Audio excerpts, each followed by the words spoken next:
How are you? I'm glad you could make it here tonight. I have a story lined up for us again, and I'm excited to read it with you. Tonight we are going to be reading Macbeth.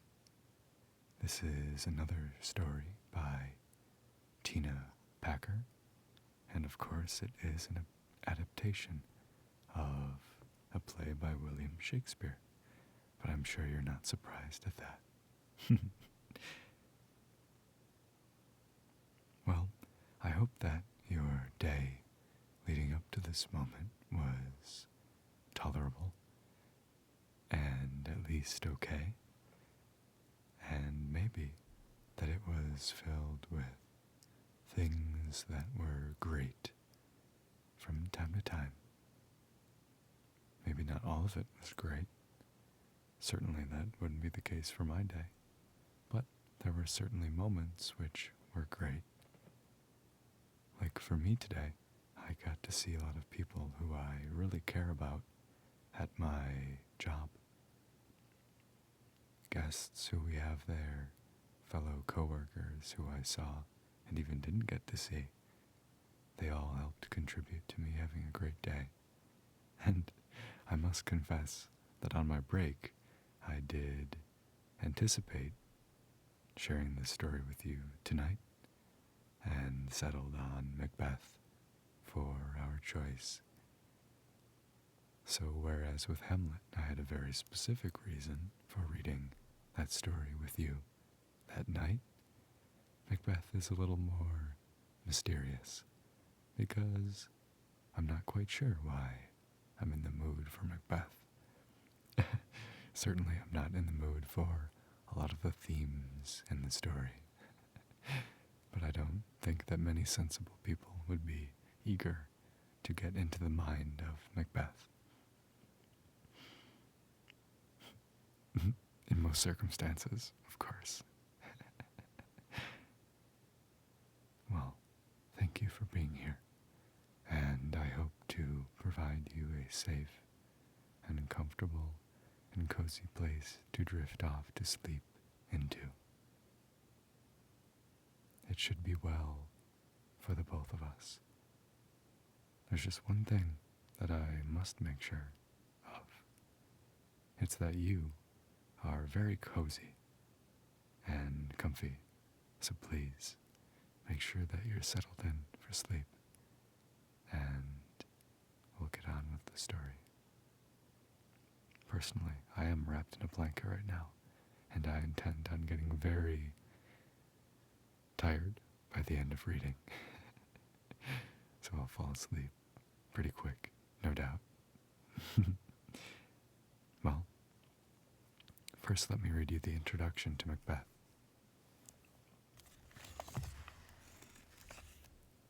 What happens when ambition turns evil? What happens when a man betrays his king, his friend, his own soul? Those questions are at the heart of Macbeth. Fair is foul, and foul is fair. When the warrior hero Macbeth and his wife aspire to become king and queen of Scotland, they think their only way to the throne is by the sword. But evil deeds have a way of revealing themselves. So, here is Macbeth by Tina Packer. Once again from Tales from Shakespeare.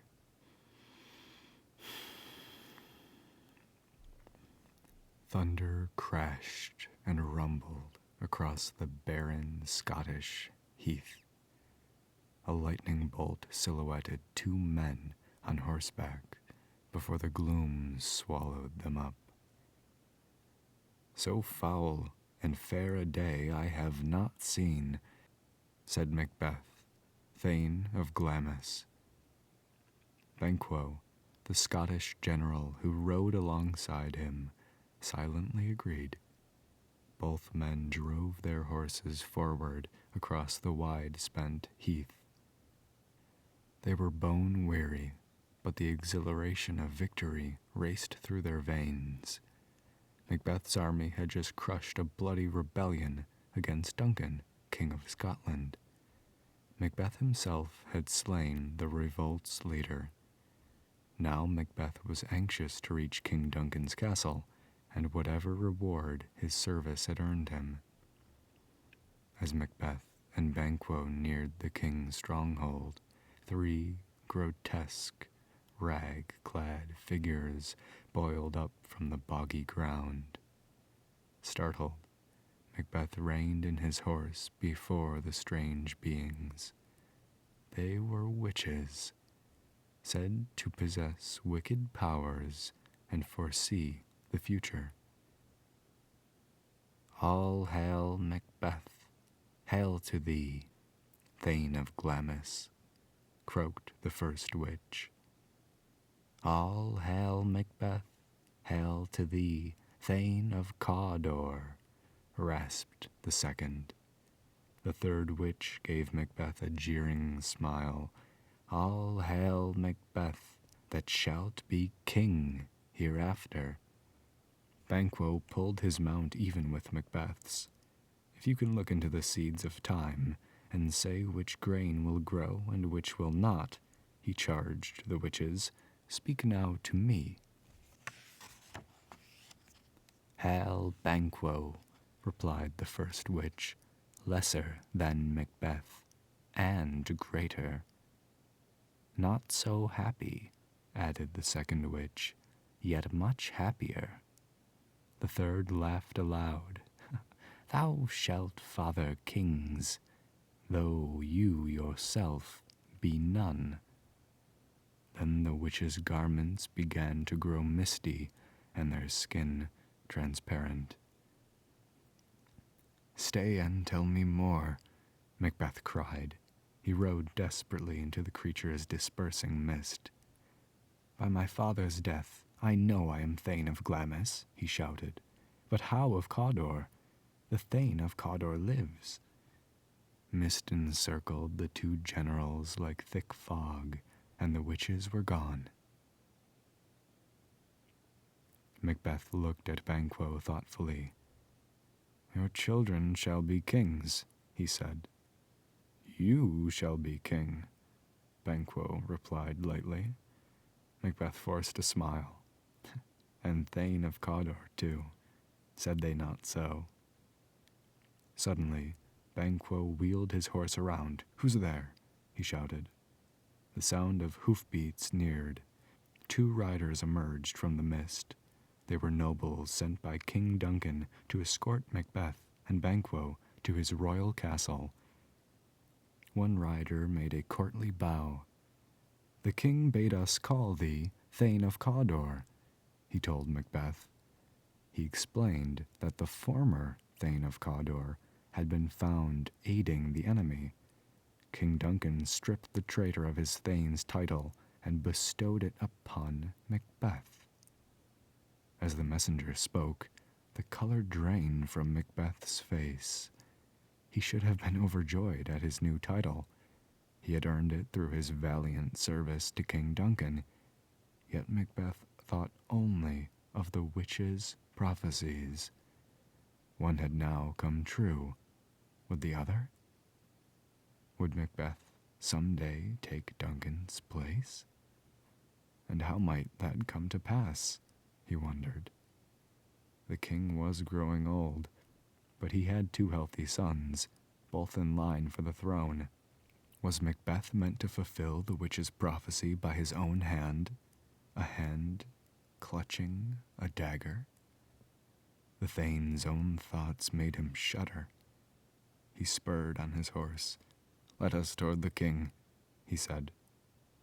Macbeth, Banquo, and the 2 noblemen soon arrived at court. King Duncan announced a further honor. He would pay a royal visit to Macbeth's castle. Straight away, Macbeth sent a letter to his wife, so that she could make preparations. He also told her of the witch's strange prophecies. When Lady Macbeth read her husband's letter, her heart beat wildly. Ambition flooded her whole being. King and Queen Macbeth? And why not? Both she and her husband were of royal blood. Lady Macbeth tapped the letter against her palm. Yet do I fear my husband's nature, she reflected. It is too full of the milk of human kindness. If they were going to rule Scotland, she must convince her husband to do away with Duncan. Tonight, the king would sleep in their castle. What better time to end his reign by taking his life? With her entire being, Lady Macbeth reached out to the same dark powers the witches served.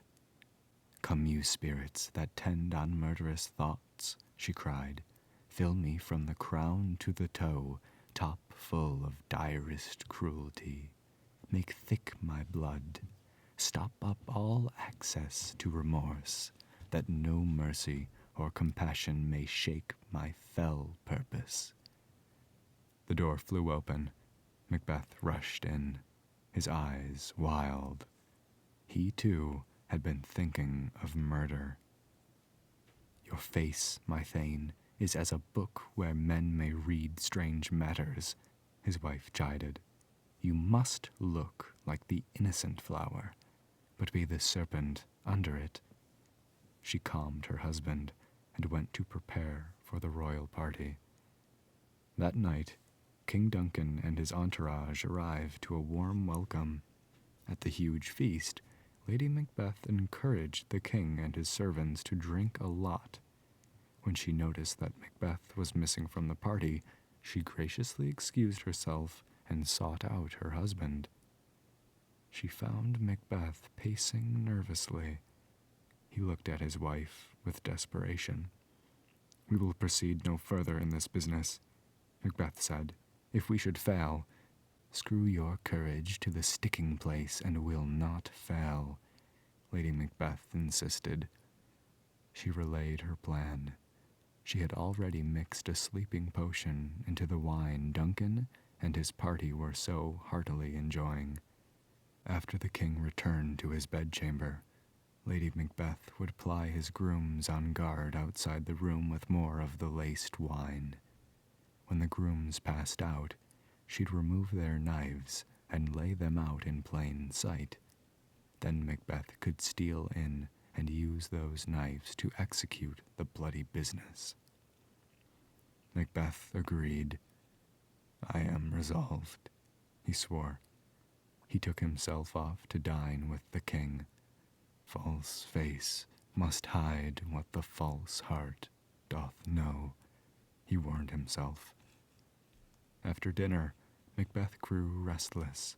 He paced outside in the courtyard, waiting for Lady Macbeth's signal that all were asleep. As he walked, he beheld a disturbing vision. Is this a dagger which I see before me? The handle toward my hand, he cried. Macbeth reached for the weapon, but caught only air. I see thee still, he gasped, and on thy blade great gouts of blood, which was not so before. The ghostly dagger disappeared just as a bell rang in the tower. It was Lady Macbeth, summoning her husband to his bloody task. 'Twere well it were done quickly, Macbeth said to himself. Before his courage flagged, he climbed the stairs to where the drunken grooms lay snoring. He gathered their weapons and crept into the king's bedchamber. A lamp still burned, but Macbeth dared not look at Duncan's face. He took a deep breath and plunged both daggers into the king's chest. Then Macbeth fled to his own bedchamber, still clutching the gory blades. Macbeth burst into the room where Lady Macbeth waited. Why did you bring these daggers from the place? She cried in panic. They must lie there. Go, carry them and smear the sleepy grooms with blood." "I'll go no more," Macbeth insisted. "Methought I heard a voice cry, 'Sleep no more. Macbeth does murder sleep.'" Macbeth was overcome by guilt. "Macbeth shall sleep no more," he wailed. His wife grimaced. "Give me the daggers," she hissed. Minutes later, Lady Macbeth returned, arms red to the elbows. "My hands are of your color, but I scorn to wear a heart so white," she said. She took her husband's bloody hands in hers. "A little water clears us of the steed," she said firmly. Macbeth and his lady headed for their chamber. Daybreak came shortly after, along with a loud pounding on the castle doors. There stood Macduff, Thane of Fife. He had come to call upon his king. Macbeth greeted him. Macduff asked to be directed to his lord. Macbeth pointed out the way, and the newly arrived Thane headed to the king's chamber. He soon returned. "Murder and treason," Macduff shouted. "Ring the alarm bell." Duncan's bloody body appalled all who saw it. Amidst the wailing and confusion, Macbeth and his wife put on a masterful show of grief. Then, in a feigned rage, Macbeth even killed the drunken, bloodied grooms and called his act revenge. Duncan's sons, Malcolm and Donalbain, feared that their own lives were in danger too. They fled immediately. Malcolm to England and Donalbain to Ireland. Their departure drew suspicion. Had the princes paid the grooms to murder their own father? If not, why had neither son stayed to assume Duncan's throne? A council of thanes met to name a new king. It did not take them long to decide. Duncan's crown was soon placed upon Macbeth's head. Now Macbeth and Lady Macbeth were king and queen of Scotland. The witch's prophecy had come true. But Macbeth did not revel in his success. He was racked with suspicion and mistrust. He had murdered Duncan to gain the throne. What was to stop some other ambitious thane from trying the same evil deed? Worse, Macbeth brooded over the witch's words to his friend and fellow general, Banquo. They hailed him father to a line of kings. No son of mine succeeding, Macbeth said bitterly. Macbeth and his wife had no children, and the witches had said nothing about their heirs. If it be so, for Banquo's children have I defiled my soul, Macbeth raged. For them the gracious Duncan have I murdered. Macbeth resolved to take fate into his own hands once more, but this time he would work not to fulfill the witches' prophecies, but to defy them. The newly crowned king arranged a royal banquet and invited all of Scotland's highest-ranking nobles. They celebrated his ascension to the throne, but Macbeth had another, darker purpose. The feast brought Banquo and his beloved only son, Fleance, into Macbeth's reach. As they approached the castle, Macbeth sent assassins to greet them. Banquo fell beneath their murderous blades, but in the confusion, Fleance escaped. The henchman broke the news to Macbeth as his banquet began. His heart began to pound. With Fleance safe, the witch's prophecy could still come true. Macbeth tried to shake his unease. After all, Fleance was young. There was still time to take care of him, the king reassured himself. Macbeth strode to the banquet table, which was full of exuberant noblemen. He raised a goblet and smiled at each man in turn. "Were the blessed person of our Banquo present," he said, Here would we have all our countries honored. Suddenly, Macbeth's goblet tumbled from his hand. He stared down the long table. At its head sat a ghastly apparition crowned with blood. Banquo's ghost. "Thou canst not say I did it," Macbeth shouted at the crimson-haired ghost. "Do not shake thy gory locks at me." The nobles began to rise. "His Highness is not well," they murmured, for they saw nothing. Lady Macbeth rushed to her husband's side. "Sit, worthy friends," she entreated. "My lord is often thus, and hath been from his youth. The fit is momentary. If you note him, you shall offend him, feed, and regard him not." The queen pulled Macbeth aside. "Why do you make such faces?" she whispered. "As I stand here, I saw Banquo murdered," Macbeth insisted. "This is but the painting of your fear," his wife hissed. "You look but on a stool." Lady Macbeth turned her husband back toward his place at the banquet table. Macbeth took a few hesitant steps toward his seat. His wife signaled, and a servant brought him a fresh goblet. He raised it.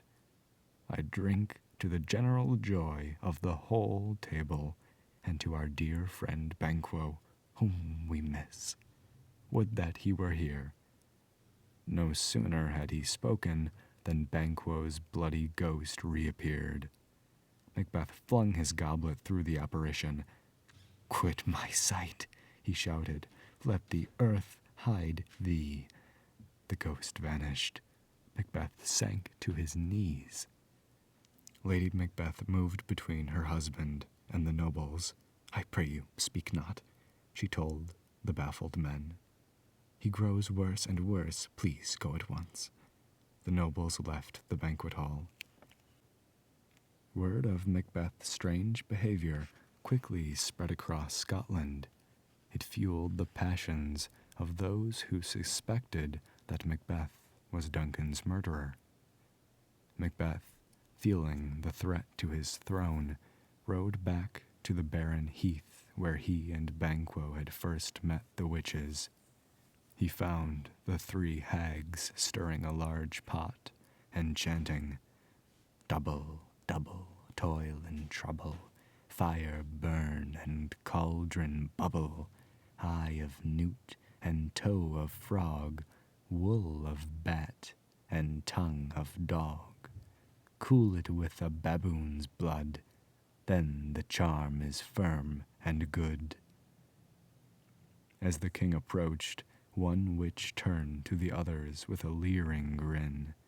"By the pricking of my thumbs, something wicked this way comes," the witch said. Then, before Macbeth could state his business, the witches began a frenzied dance around their cauldron. Wisps of foul green-gray mist rose from the simmering liquid. The mists slowly formed a ghostly helmet. The apparition grew and hung over Macbeth. "Beware, Macduff," the faceless helmet warned. "Beware the Thane of Fife." Then it was sucked back into the cauldron. A second apparition soon appeared, this one in the form of a blood-covered infant. "Laugh to scorn the power of man," the bloody baby moaned, "for none of woman born shall harm Macbeth." The third apparition was a child. The child wore a crown and held a small tree in his hand. "Macbeth shall never vanquished be until great Birnam Wood to high Dunsinane Hill shall come," the child said. Macbeth rode home, mulling over what the witches had revealed. Their three apparitions, though bizarre, had brought him some peace.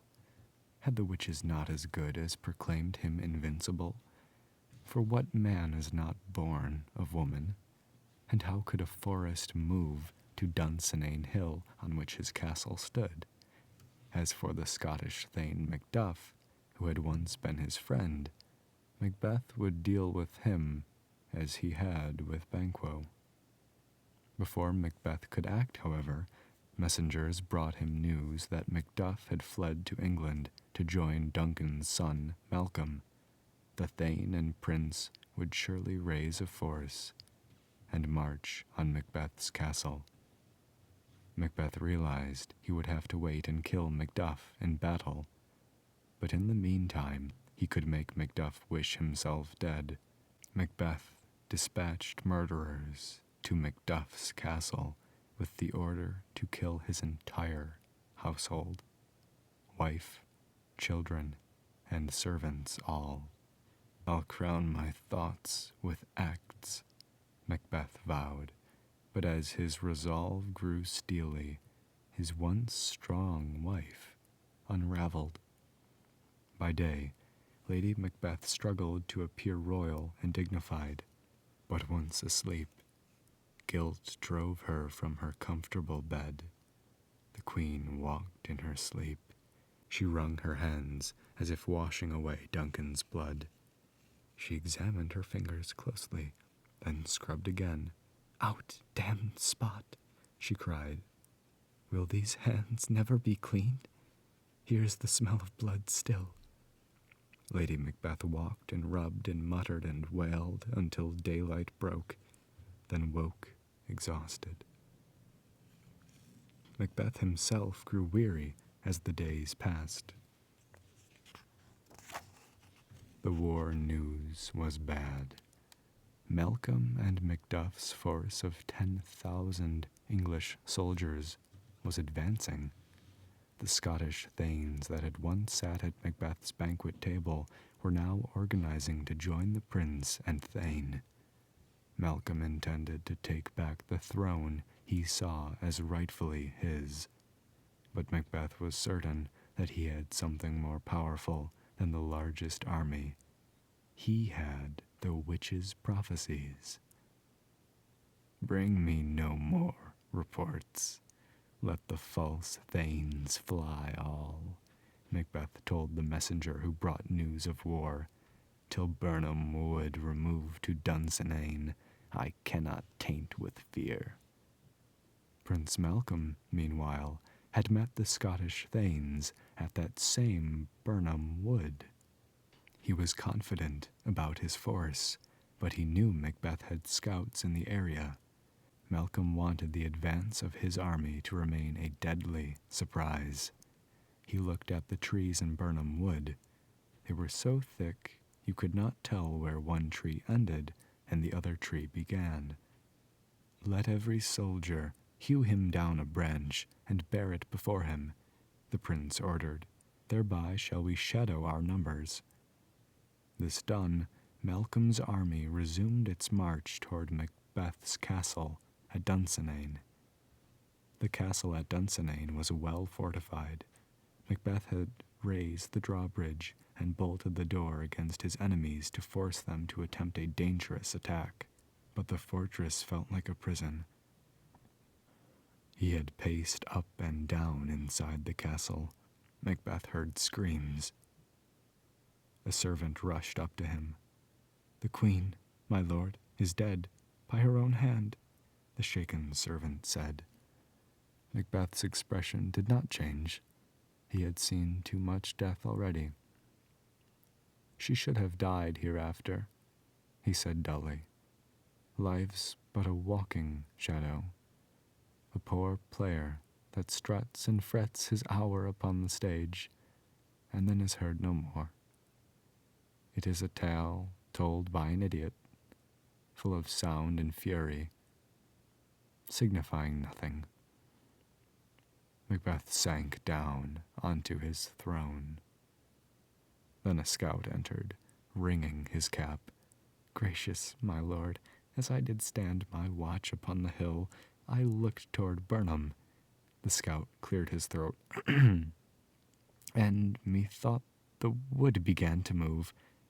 Macbeth leaped to his feet. "Liar!" he shouted, but he knew no reason the servant would invent such a tale. Somehow the treacherous witches had tricked him. Fear not, till Burnham Wood do come to Dunsinane, they had said. Now it seemed Macbeth did have something to fear, but he would not await his fate locked up inside his castle. Macbeth was a warrior. He would meet Malcolm's army on the battlefield. As the enemy soldiers approached, Macbeth rushed out into the fray. He was soon met by Macduff, whose only desire was to kill this villain who had so brutally slain his family. Macbeth turned away from his old friend. "Get thee back. My soul is too much charged with blood of thine already." Macduff drew his weapon. "My voice is in my sword," he replied. "Turn, hellhound, turn." "Thou losest labor," Macbeth said as they crossed swords. "I lead a charmed life, which must not yield to one of woman born." "To spare thy charm," his rival replied, "Macduff was born from his mother's womb untimely ripped." Macbeth's sword suddenly felt as if it weighed a ton. Macduff had had a Caesarean birth. In the narrow sense, he was not of woman born. The witches had tricked Macbeth again. Now Macbeth knew he had met his conqueror, but he refused to yield without a fight. "Before my body, I throw my warlike shield. Lay on, Macduff," Macbeth shouted. He swung his sword with reckless ferocity. Each jab at Macduff was a desperate strike against his own fate. Metal clashed against metal. Blade met flesh. But in the end, Macbeth fell beneath Macduff's avenging sword. The hero who longed to be king, but was crowned a tyrant, was no more.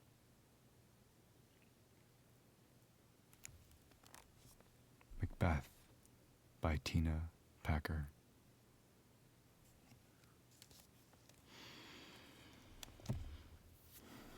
Well, I hope that you're asleep by now, and that you frankly can't hear me right now.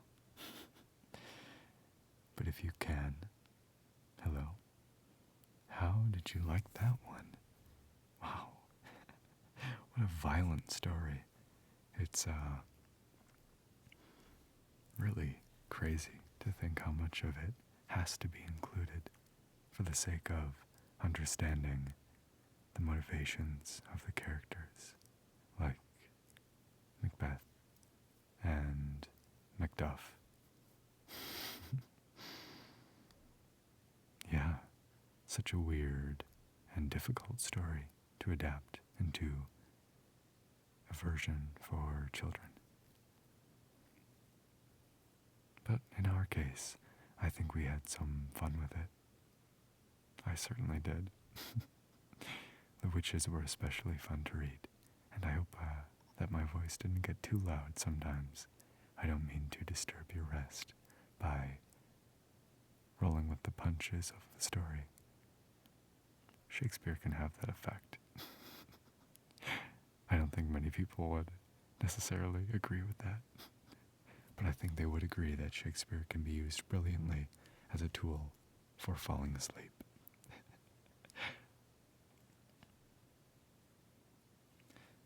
I think my favorite parts of this adaptation of Macbeth were, I guess, the overall progression from one plot beat to the next.